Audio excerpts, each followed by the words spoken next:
जश्न की तस्वीरें हैं। कार्यकर्ता यहाँ पर आपको जश्न मनाते हुए दिखाई देंगे बीजेपी के, और यहाँ पर आपको गुजरात में बीजेपी का जो सबसे सुपरहिट गीत रहा है वो भी आपको बैकग्राउंड में बजता हुआ दिखाई देगा। मैं कुछ लोगों से बातचीत कर लेता हूँ।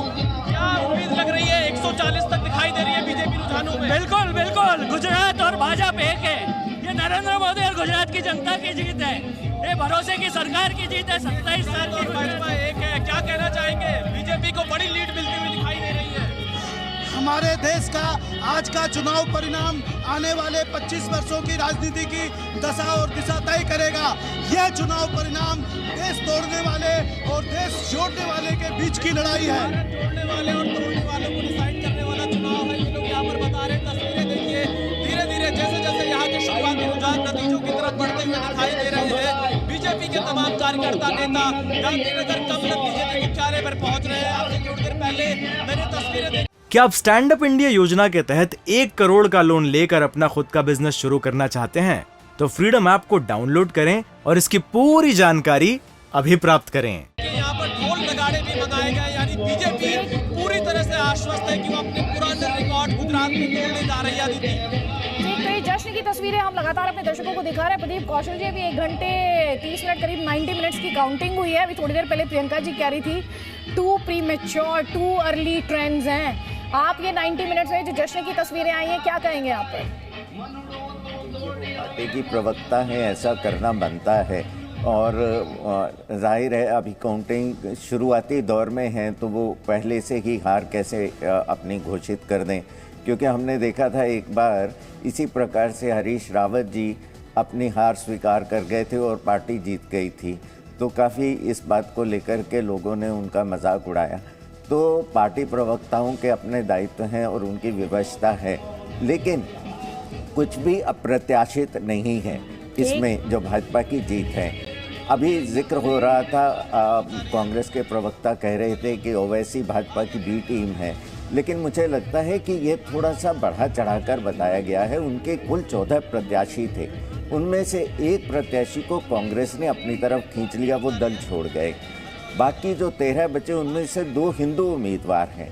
तो कुल मिलाकर के आप देखें तो ये बी टीम वाला जो तर्क है वो प्रदीप जी आपके पास वापस लौट कर आएंगे। इस वक्त की बड़ी खबर आपको बता रहे हैं, रुझानों में कांटे की टक्कर है। हिमाचल प्रदेश में एक बार फिर से तस्वीर बदली है और अब बीजेपी आगे हो गई है। 33 सीटों पर बीजेपी आगे है, 3 सीटों पर निर्दलीय आगे हो गए हैं और कांग्रेस पार्टी की जो बढ़त है वो 32 सीटों तक सिमट गई है फिलहाल की स्थिति में। 33 पर बीजेपी आगे, 32 पर कांग्रेस आगे है। और ये तस्वीर जो हम आपको दिखाने की कोशिश कर रहे हैं उसके मुताबिक 3 सीटों पर अब निर्दलीय आगे हो गए हैं। और खास बात यह है कि बागी उम्मीदवार इस वक्त गणित बिगाड़ रहे हैं। कई सीटें ऐसी हैं जहां पर जो उम्मीदवार बगावत करके चुनाव लड़े वो स्थिति को बदल रहे हैं। और इस वक्त की ताजा स्थिति जरा आप देखिए, बीजेपी 34 पर आगे हो गई है, 3 पर कांग्रेस पार्टी इस वक्त 31 पर कांग्रेस पार्टी इस वक्त आगे है। और 3 सीटें ऐसी हैं जहां पर निर्दलीय उम्मीदवार खेल बिगाड़ रहे हैं। जरा देखिए तस्वीर, 3 पर निर्दलीय उम्मीदवार आगे हो गए हैं। जो बढ़त 36 तक पहुंच गई थी कांग्रेस पार्टी की, वो घटकर अब 31 पर हो गई है। और बीजेपी जहां 30 पर पहुंच गई थी, बीजेपी एक बार फिर से आगे बढ़ती हुई 34 पर हो गई है। और हिमाचल प्रदेश का जो चुनावी नतीजा आएगा शाम तक एक तरह से क्लियर हो पाएगा, क्योंकि कई सीटें ऐसी हैं जहां पर 500 से 1000 के बीच जीत का मार्जिन रह सकता है, क्योंकि कम वोटर्स की तादाद है। जैसा मैंने आपको पहले बताया था कि लाहौल स्पीति में तो 25 से 26 हजार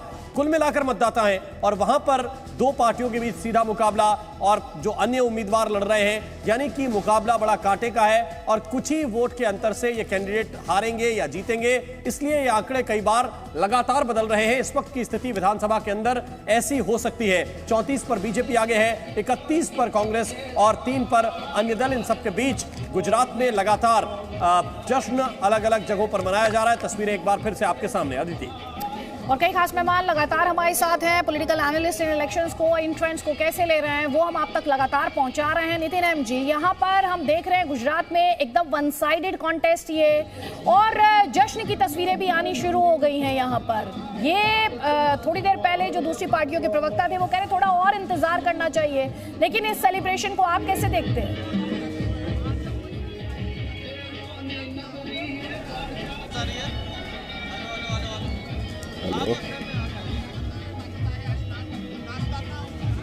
नितिन जी आवाज आ रही है?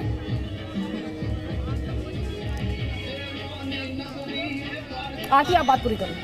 देखिए, गुजरात में तो बिल्कुल क्लियर है कि prime minister Modi, home minister Amit Shah की जो छाप है वो सामने दिख रही है। भूपेंद्र पटेल जी का जो इन्फ्लुएंस भी है वो भी सामने दिख रहा है। और सीधी सी बात है, गुजरात के जो लोग हैं वो प्राइम मिनिस्टर मोदी को कभी भी लेट डाउन नहीं करेंगे, वो हमेशा उनके साथ रहेंगे। जो उनकी पॉपुलैरिटी है, जो काम किया है, जो गुजरात मॉडल की बात हम इतने सालों से 27 सालों से कर रहे हैं, उसका जो इन्फ्लुएंस है, इम्पैक्ट है, वो लोगों के जीवन में है। वो सरदार सरोवर प्रोजेक्ट की वजह से काफ़ी सारे फार्मर्स को जो मुनाफा हुआ, उनकी जिंदगियां बदली, उसका भी एक प्रभाव दिख रहा है।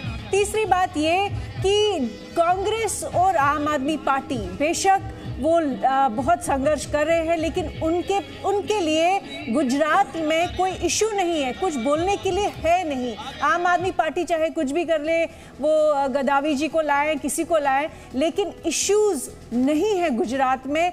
आप गुजरात की इकोनॉमी देखिए, आप गुजरात की इंडस्ट्री देखिए, जो एक ऐसी स्टेट जहां पर एरिड क्लाइमेट है, जहां पे सेमी एरिड क्लाइमेट है, लेकिन उसके बावजूद एग्रीकल्चर जो है कहीं ज़्यादा आगे है। 12% एग्रीकल्चर ग्रोथ है और पूरे नेशनल ग्रोथ जो है सिर्फ 2% है। उस हिसाब से गुजरात में इश्यूज नहीं है। तो हम यहाँ पर दिखा रहे हैं, दो ट्रेंड्स दिखा रहे हैं आपको। एक तरफ गुजरात का ट्रेंड जहां पर बीजेपी जो है बड़े मार्जिन से लीड करते हुए, हिमाचल प्रदेश में जो टक्कर हो रही है वो कांटे की टक्कर हो रही है। और हमारे साथ केंद्रीय मंत्री प्रहलाद सिंह पटेल हैं। बहुत बहुत स्वागत है सर। सबसे पहले तो आपका इनिशियल कॉमेंट्री मैं चाहूंगी, गुजरात में बीजेपी बड़े मार्जिन से लीड करते हुए, ऑपोजिशन कहीं दिखाई नहीं दे रही, और दूसरी तरफ हिमाचल में कांटे की टक्कर हो रही है। गुजरात देश का मॉडल है और हम ये मानते हैं कि विकास का मॉडल ऐसा ही होना चाहिए। एक ऐसा नेतृत्व जिसने उस मॉडल को तैयार किया, वो करिश्माई और यशस्वी प्रधानमंत्री का मॉडल है। और मुझे लगता है कि विकास का मायने होता है कि हम सर्वांगीण विकास करें।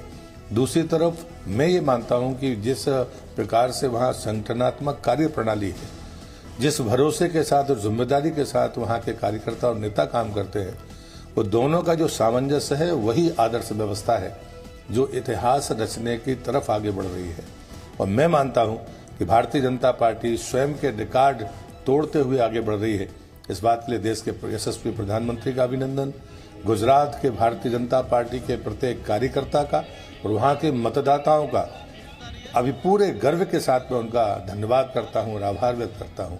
रहा सवाल हिमाचल का, हमने कहा था, पार्टी ने स्पष्ट शब्दों में कहा था कि हम इस परंपरा को रोकेंगे कि एक बार कोई दूसरी पार्टी आती, कहीं दूसरी पार्टी आती है। ये चुनाव रुझान बता रहे हैं कि जो एक धारणा बना रखी थी लोगों ने, वो धारणा हिमाचल में टूटेगी और भारतीय जनता पार्टी सरकार बनाएगी।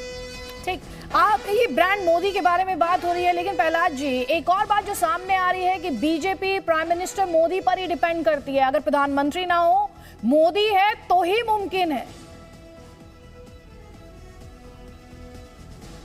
मुझे लगता है इसमें किसी को आपत्ति नहीं होनी चाहिए। ऐसा करिश्माई नेतृत्व तो शताब्दियों में पैदा होता है। रहा सवाल दूसरी तरफ, जो मैंने दूसरी बात कही है कि संगठनात्मक ढांचे में काम करने की जो प्रणाली है वो भी गुजरात से सीखनी होगी। मैं मध्य प्रदेश का कार्य करता हूं जहां संगठन ग्रास रूट लेवल पर है, लेकिन उस सबके बावजूद भी मेरे जैसा व्यक्ति कह रहा है कि हमें गुजरात की संगठनात्मक कार्य प्रणाली के से सीखना चाहिए और हमें उसी जिम्मेदारी के साथ, और वो कभी कोई ऐसे काम नहीं करते हैं 12 बजे 1 बजे के से लेकर 4 बजे तक गुजरात में कोई पार्टी का कार्यकर्ता काम नहीं करता।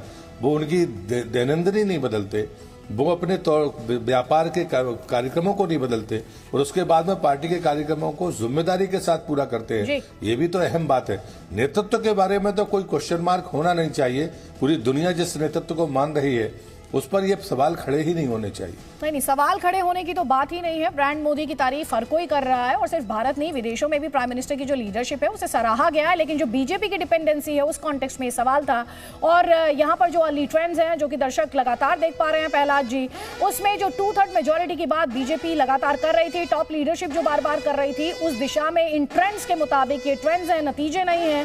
बीजेपी इन ट्रेंड्स में 134 यानी 134 सीटों पर लीड करते हुए इससे पहले 2002 में बीजेपी को 127 सीटों पर जीत मिली थी। उस लिहाज से रिकॉर्ड जीत की तरफ अगर ये ट्रेंड्स होल्ड करते हैं तो बीजेपी उस दिशा में जाते हुए दिखाई यहां पर दे रहा है। 27 साल बाद भी मैंडेट बीजेपी को मिल रहा है, ये अपने आप में बहुत कुछ कहता है। वोटर में फटीग नहीं है, क्या ये एक ऑल्टरनेटिव की कमी है? प्रहलाद सिंह पटेल जी, आपसे मैं ये जानना चाह रही हूं कि ये जो वोट आप मान रहे हैं, गुजरात में जो आपको ये वोट मिला है, ये ब्रांड मोदी को वोट मिला है या ये जो राज्य सरकार ने काम किए उन्हें वोट मिला है?